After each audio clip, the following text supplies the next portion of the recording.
د دەستپێکە دەمسالا پاییزیدا طیرên باز ئەنگۆ طیرên حڕ ji çiyayên Tirkiye, Îranê, Rûsyê û Mongolyayê koçber dibin û ber bi welatên Kendava Erebî ve diçin. û hinek ji wan di asîmanên devera Cezîra Rojavayê Kurdistanê ve derbas dibin. Nêçîrvanên herêmê vê delîvê ji xwe re berçav digirin û li çol û beyaran xefk û davikên xwe vedidin bi hêviya ku teyrekî hûr bigirin. Abdulganî û Qehtan ku ji heyama 30 salî ve vî karî dikin li gel hevalên xwe, rojana ji ber benga sibehê ve li bendî teyran dimînin û tomekên xwe wek başoka, çivîk û kevokan amade dikin û bi dûrbînan çavdêriya asîmanan dikin. طير دماغنا ها واندي وآحشتاج يعني نبيها حشتاج جي دبدأ هجري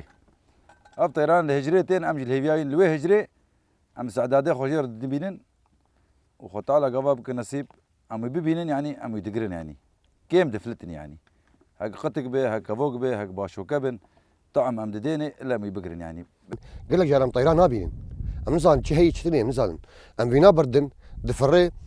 شي طيري هبه غريزيه فايا تشكي غريزيه فايا الجمع حيوانه انه تين جيبستينين فقبا بي طيري حربتي عقابتي حدياتي قوسيتي باشوكتين قال لك انواع حيوان هنا هك ليه خست بيفد علقه نجي يوم بفدود علقه حردو بفدود تين خواري اما دقرن نشيروانên طيران gelek firindeyan bi saxîtî digirin da ku ji teyrên mezin ra bikin tomek ango tom û yek ji wan xefkan toreya ku li ser pişta kevokê têdanîn. أم كفوك هولو دكشينن أم بفيل أقطاني هولو دقرن أم جير دافيجن كفوك دفره كفوك دفره قفا طير دخوي ويشرجي دكا هاجوي دك ويشرجي دك أول شيء حلال دك يعني سبحان الله طيري حرب ذات سري ويجي دك وقت بكيري جيك دافيج سري دور نجي خارني بخوي بقول بينوي بيلو بكي وينجي تك فتح فكش فنادي Qehtan ku mîna pisporekî digirtina teyran de tên askirin,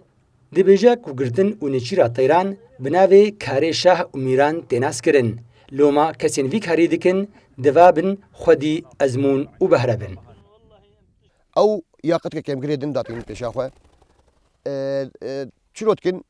شي حيواني هبه الجور افايا ليد نره دبيني ويو مثلا سري خولو بكي وبنره امزان بيتستك الجور هي ام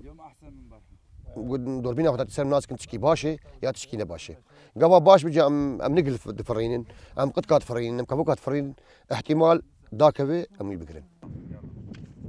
Li gorî nêçîrvan dibêjin gelek cureyên teyran hene û ji wan yên avî û yên çiyayî ku her teyrekî li gorî girbûn û dirêjbûna baskan û rengê pirtikan tê nirxandin.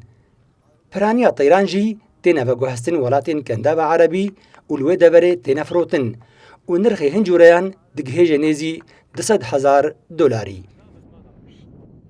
Ne her kes dikara girtina teyran bike. Çimkî girtina teyrekî wiha dibe ku di rojekê de be yan jî dibe ku di 6-7 mehan de be. Loma kesên got teyran digirin divabe xwedî behre be û bêhnawî jî fere be. Dilovan Çeto, Kurdistan 24 ji gundewarê bajarê Amûdê.